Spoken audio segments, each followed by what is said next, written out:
बापूंच्या विजयानंतर कार्यकर्त्यांनी एकच जल्लोष केलेला आहे। आपल्यासोबत जुळले आहेत शिवसेनेचे शहर संपर्क प्रमुख। काय आहे त्यांची पहिली प्रतिक्रिया आपण जाणून घेऊया। आज बापूंचा विजय झालेला आहे, कसे बघता या विजयाकडे?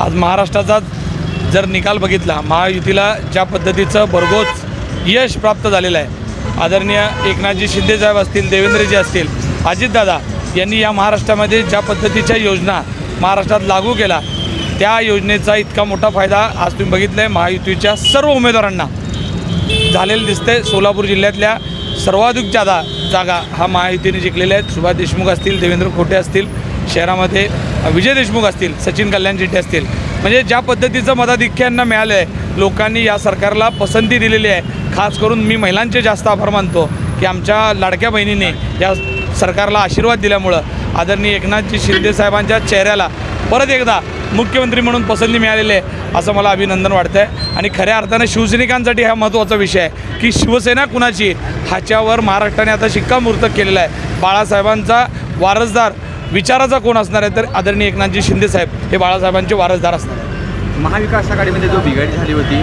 कारंजी साहेबांच्या आणि इकडचे, त्याच्यामध्ये फायदा बापूंना झाला असं वाटतं?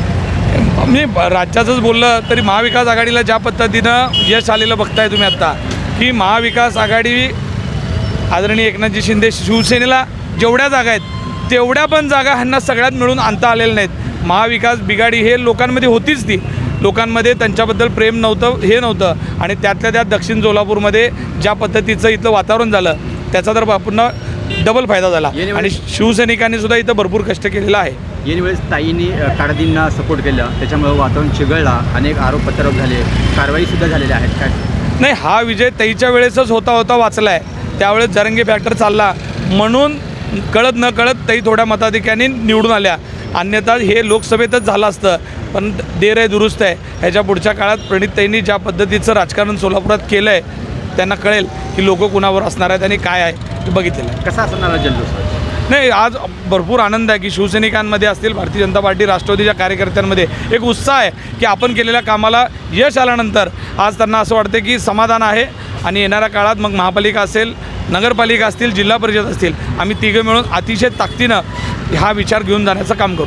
थँक्यू। तर हे होते शिवसेनेचे शहर प्रमुख, ज्यांनी दावा ठोकलेला आहे की येणाऱ्या काळात ताईंचा सुपडा साफ होणार आहे आणि महायुतीची सत्ता महाराष्ट्रात बसणार आहे, असा विश्वास त्यांनी यावेळी व्यक्त केलेला आहे। पत्रकार सलीम खानसह मी अर्जुन चव्हाण, लोकप्रधान न्यूज, सोलापूर।